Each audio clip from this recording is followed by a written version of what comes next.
Assalamu alaikum. Welcome back. We're going to be continuing reading from the book الأجوبة الجلية في الأحكام الحنبلية, or the clear answer to the Hanbali Rulings by Sheikh Musa bin Issa al-Qaddoomi rahimahullah. We'll be discussing the Ghusl, or the bath for purification, in this lesson, inshallah. So let us begin. Bismillahir Rahmanir Rahim. Alhamdulillahi Rabbil Alameen. Wassalatu wassalamu ala Sayyidina Muhammad wa ala alihi wa sahbihi ajma'een. Subhanaka la ilma lana illa ma 'allamtana innaka antal alimul hakim. اللهم انفعنا بما علمتنا وعلمنا بما ينفعنا وزدنا علما وعملا يا رب العالمين. قال المؤلف رحمه الله ونفع الله به وبعلومه وبعلوم مشايخنا في الدارين آمين. باب الغسل. So we'll be starting on the section of the ghusl. As usual, we're reading from the translation of Sheikh Khalid Shah. Now we're on page 41, section on ghusl, or bathing. The word ghusl with a dhamma refers to washing oneself. It can also refer to the water that's used. If it has a fatha, as in al-ghusl, this is the masdar, the verbal noun of ghasala.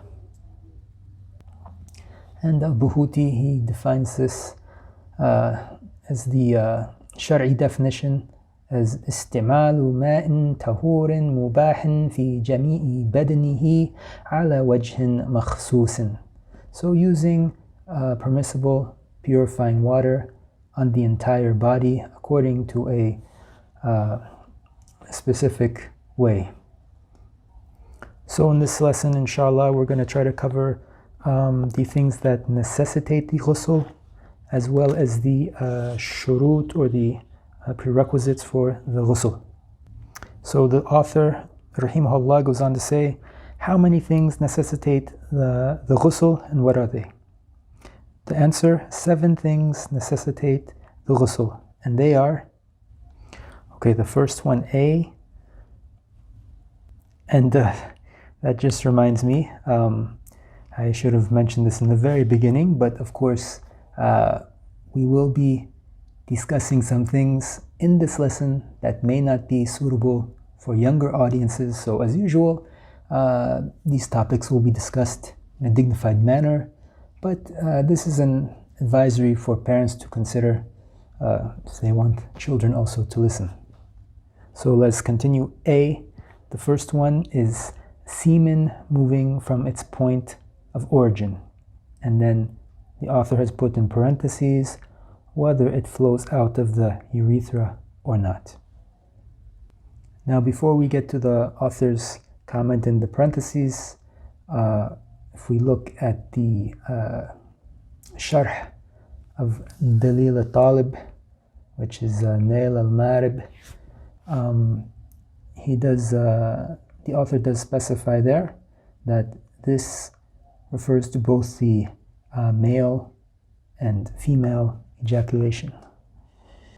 Now, this point, that the way that they word it is a bit difficult if you don't refer to the sharh, any sharh.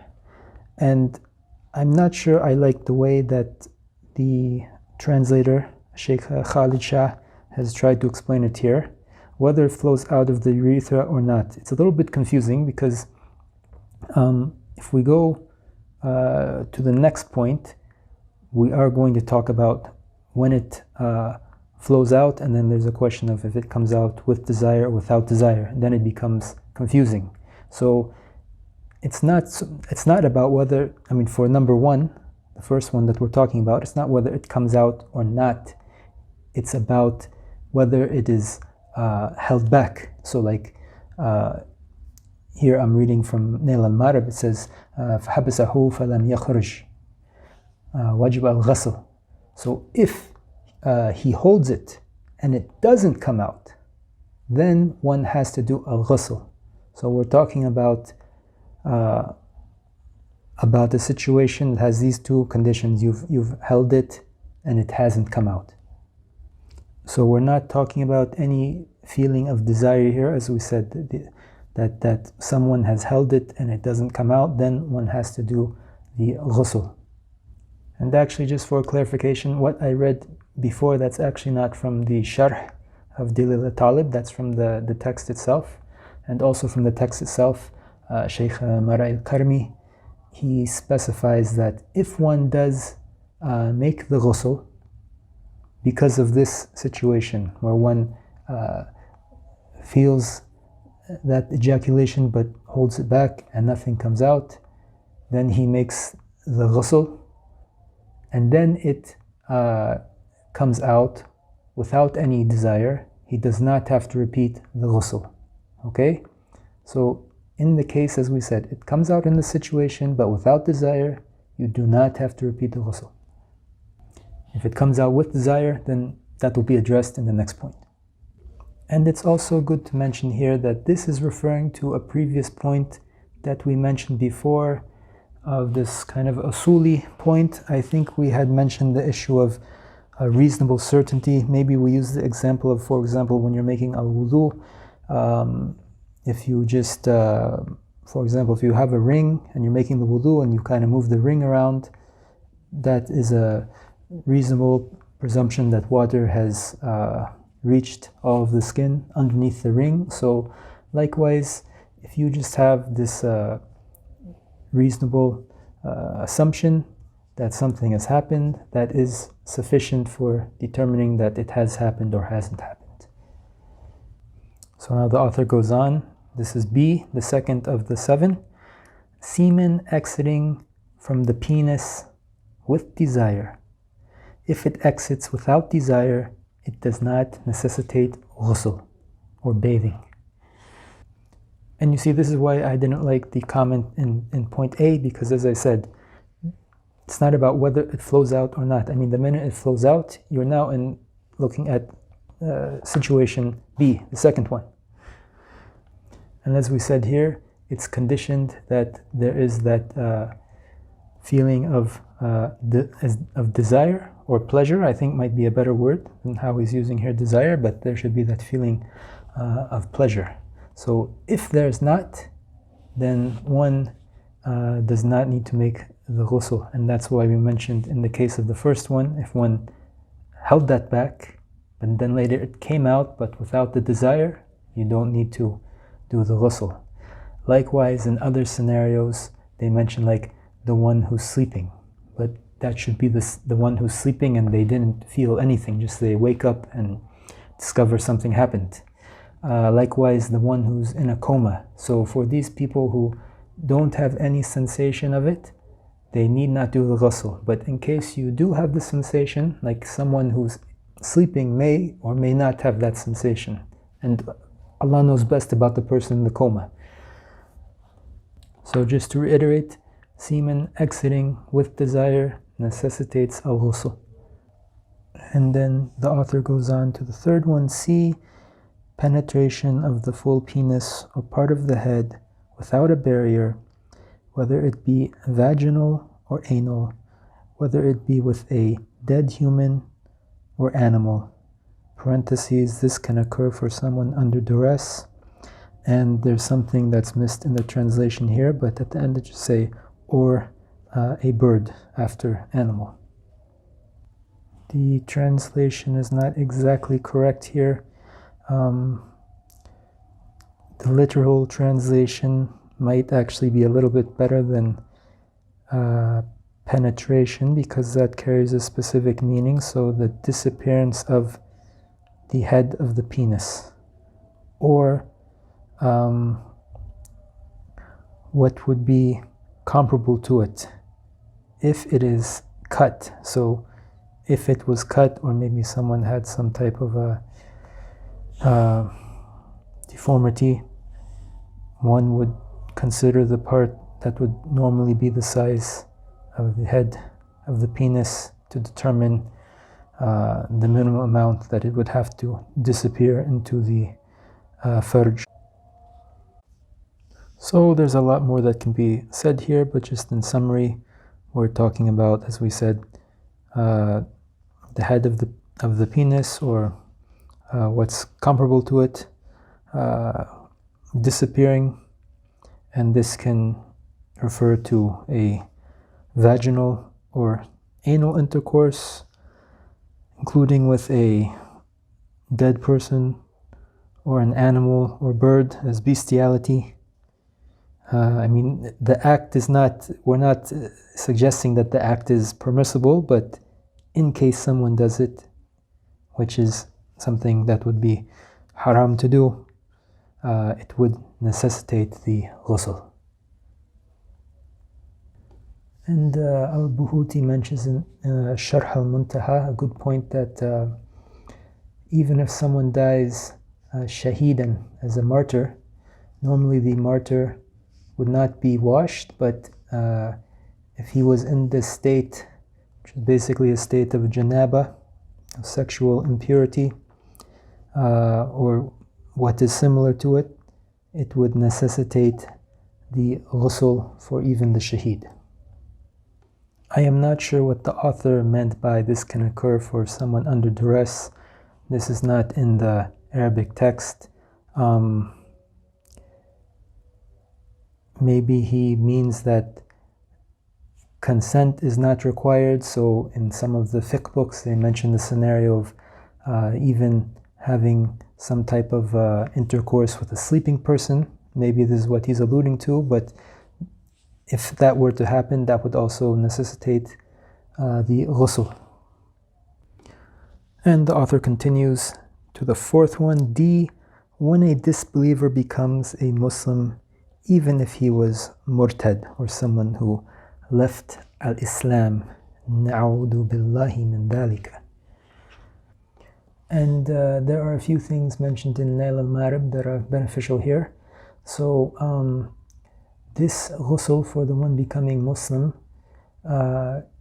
it would still be obligatory even if when someone was in the state of disbelief, he or she didn't do anything that would necessitate the ghusl. This might sound a bit like a kind of theoretical example, but let's say, na'udhu billah, somebody left al-Islam and like an hour later they become Muslim again. And in that time of the hour, they haven't done anything that necessitates the ghusl. Still, they should do the ghusl. Likewise, if someone makes the ghusl before becoming Muslim, they still need to do it afterwards. And al-Buhuti mentions in his Sharh al-Muntaha that this same condition would apply for the shaheed, meaning that if somebody, mashallah, became Muslim and immediately went to the battlefield to fight, and then they were killed because they didn't make this obligatory ghusl before their death, they would then have to be washed with the intention to do this ghusl. And the author goes on, number 5E, the end of menses or menstruation. I think this is straightforward. And it ending is one of the conditions for doing the ghusl, which we'll get to in the next point or the next section. The sixth one, F, end of postnatal bleeding. I think this is clear. It's similar ruling to the ending of the menstruation. And on the seventh one, G, death as an act of worship. And then in parentheses, it is not due to the body of the deceased becoming dirty, or we can better say impure, as opposed to the first six. So this is the author's explanation. We might try to modify it slightly here. So yes, literally in Arabic, al-maut ta'abbudan, and ta'abbudan is something that is done, we can kind of say, for the purpose of doing it itself. Allahu alam what the reason is. It doesn't have a clear reason, but we believe that Allah has ordained it, so it does have some kind of a reason. what the translator mentioned in the his comment is kind of correct. If we look at what Nail al-Marib says, it mentions that ta'abudan, it's done this way because even if we say this is a hadith, we don't consider dying as a hadith, but if we say it's a hadith, then it still wouldn't lift the hadith because the reason remains, meaning that person is still dead. And in Nail, it does also mention a good point here that the this does not apply to the person who is a shaheed or martyr in the battlefield. I think people know about this. And he adds, as well as the person who is killed oppressively. So the person who died fighting in the battlefield under a lawful fight, under the imam. Likewise, the person who was killed oppressively, neither of these persons will be given the ghusl. They will just be buried. So we've completed the 7 things that necessitate the ghusl. Now we'll go to the next question. How many prerequisites of ghusl are there? And what are they? The answer, there are 7 prerequisites of ghusl, and they are, so you see 7. This is a little bit easy to remember. We have 7 necessitators and 7 prerequisites. So the first one, A, ending of what made it wajib. So, if we then refer to some of the things that we were talking about, we already mentioned, for example, ending of menstruation, ending of postnatal bleeding, likewise ending of intercourse, if one is in the state of intercourse. So you have to stop, or whatever is putting you in that state has to stop before you can make the ghusl, or before it becomes wajib, obligatory. And then the next one, B, the intention, the niyyah. So we already talked about the niyyah previously, and the niyyah would be required both for the obligatory and the mustahib, or the preferred ghusl. And one can make different intentions. Perhaps the most complete intention might be raf al-hadith al-akbar, so lifting the greater state of impurity. And likewise, one can make more specific intentions, such as the ghusl for praying, the ghusl for al-Jum'ah, Salat al-Jum'ah. And the next one, third one, C, being Muslim. I think we've discussed this before in the al-Wudu. D, fourth one, being of sound intellect, also discussed previously. E, the fifth one, being discerning, so having that type of reasoning that one can distinguish between things. Same, we've previously discussed that. Then F, the sixth one, tahur, water, so purifying water that is acquired in a halal manner. Literally here he says in Arabic, wal ma'u tahur al-mubah, so permissible. And the last one, removal of what prevents water reaching the body, example, paint, wax, etc. And I think we also took the same idea previously when we discussed al-wudu, but we do have a good benefit here from Nail al-Marib, where Taghlibi, he mentions that it's not a condition to lift a najasa that does not prevent the water to reach the skin. So this could be something like if one had maybe urine or blood on their skin, one would not have to do the purification to remove that, which we will talk about eventually, but because these are things that are like, we can say, water soluble, and they don't prevent the water from reaching the skin, one would do that, one could do the ghusl, and the ghusl would count, but it wouldn't lift or remove the najasa. So let's end here. Inshallah, next time we'll talk about the wajib, fard, and sunnah acts of the ghusl, and we'll also try to do a description of the ghusl. I think we mentioned before, one of the things that's particular about the book Dalil al-Talib is that it's quite a logical book, but as it is so logical, it a lot of times does leave out these type of descriptions about how to do things. So inshallah, we'll look at another book to get that description to supplement. So please stay tuned till next time. As always, please comment if things are beneficial or anything that can be improved. Inshallah, we are humans. We always look to improve, inshallah. And we'll leave it here. Alhamdulillahi Rabbil Alameen. Wa sallallahu wa sallam ala Sayyidina Muhammad wa ala alihi wa sahbihi ajma'een.